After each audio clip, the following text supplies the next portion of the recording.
राधे राधे साथियों, कैसे हैं आप? उम्मीद है आप अच्छे होंगे। आज का जो प्रसंग है वात्सल्य भगत नंद बाबा का है। वैसे तो नंद बाबा नित्य गोकुल धाम में सदा ही विराजमान रहते हैं। भगवान श्री कृष्ण के नित्य सिद्ध पिता हैं। जब श्याम सुंदर को पृथ्वी पर आना होता है तब गोपियां गायें और पूरा व्रज मंडल नंद बाबा के साथ पहले ही पृथ्वी पर प्रकट हो जाता है। किंतु जब भी इस प्रकार के भगवान के नित्य जन पृथ्वी पर पधारते हैं, कोई न कोई जीव जो सृष्टि में उनका अंश रूप होता है उनसे एक हो जाता है। इसलिए ऐसा भी वर्णन आता है कि पूर्व कल्प में वसुश्रेष्ठ द्रोण और उनकी पत्नी धरा देवी ने भगवान को प्रसन्न करने के लिए बहुत कठिन तपस्या की। जब ब्रह्मा जी ने उन्हें वरदान देकर तपस्या से निवृत्त करने के लिए उनके समीप आए तब उन्होंने सृष्टिकर्ता से वरदान मांगा, जब विश्वेश्वर श्री हरि धरा पर प्रकट हो तब हमारा उनमें पुत्र भाव हो। ब्रह्मा जी के उसी वरदान के प्रभाव से द्रोज व्रज में नंद हुए और धरा देवी यशोदा हुई। मथुरा में वृष्टि वंश में गुलनाल कृत राजा देवमीर जी हुए। उनके दो पत्नियां थी, एक क्षत्रिय कन्या और दूसरी वैश्य पुत्री। क्षत्रिय कन्या से उनके पुत्र हुए शूरसेन जी। वे शूरसेन जी के पुत्र वसुदेव जी हुए।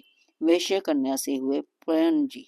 ये अपनी माता के कारण गोप जाति के माने गए और मथुरा के अंतर्गत बृहदन में जमुना के उसी पार महावन में इन्होंने अपना निवास बनाया।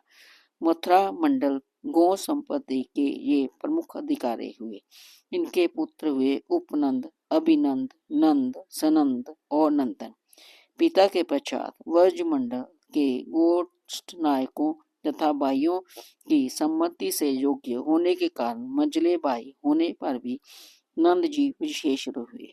वसुदेव जी इनके भाई ही लगते थे। उनसे नंद बाबा की घनिष्ठ मित्रता थी। जब मथुरा में कंस का अत्याचार बढ़ने लगा तब वसुदेव जी ने अपनी पत्नी रोहिणी को नंद जी के यहाँ भेज दिया। गोकुल में ही रोहिणी जी की नंद गोद में बलराज पधारे। बलराम श्री कृष्ण चंद्र को भी वसुदेव चुपचाप नंद गृह में रखे गए। राम श्याम निंद गृह में लालित पालित हुए। नंद बाबा वात्सल्य रस के अति देवता हैं। उनके प्राण श्री कृष्ण में ही बसते हैं। अपने श्याम के लिए वे उठते बैठते खाते पीते चलते फिरते प्राण धारण करते तथा दान धर्म पूजा पाठ आदि करते थे। कन्हैया प्रसन्न रहे, सकुशल रहे, बस एकमात्र यही चिंतन और यही इच्छा उनमें थी। जब गोकुल में नाना प्रकार के उत्पात होने लगे, संकट का गिरना, जमुना अर्जुन का टूटना आदि घटनाएं हुई, तब नंदा बाबा अपने पूरे समुदाय के साथ वहां से बरसाने के पास नंदगांव चले गए। एक बार नंद बाबा ने एकादशी व्रत किया था। रात्रि जागरण करके वह गोपियों के साथ हरि कीर्तन में लगे थे। कुछ अधिक रात्रि शेष थी, तभी प्रातःकाल समझकर वे स्नान करने जमुना जी में उतर गए। वरुण का एक दूत उन्हें पकड़कर वन जी के पास ले गया। व्रजवासी नंद बाबा को ना देकर विलाप करने लगा। उसी समय श्री कृष्ण चंद्र जमुना में कूदकर वन लोक में पहुंचे।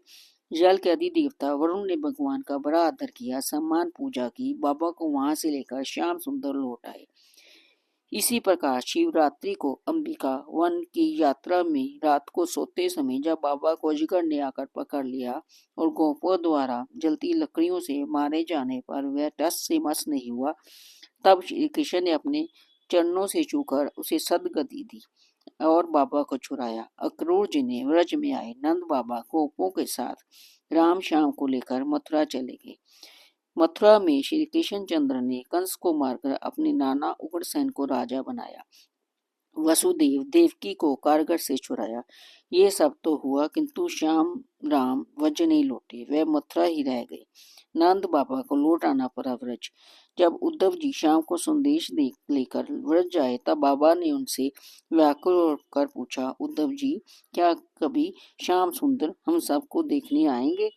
क्या हम उनके हंसते हुए कमल मुख को देख सकेंगे? हमारे लिए उन्हें दाव अग्निपान किया, कालियां दमन किया, इंद्र की वर्षा से बचाया, अजगर से मेरी रक्षा की, अनेक संकटों से व्रज का परित्राण किया।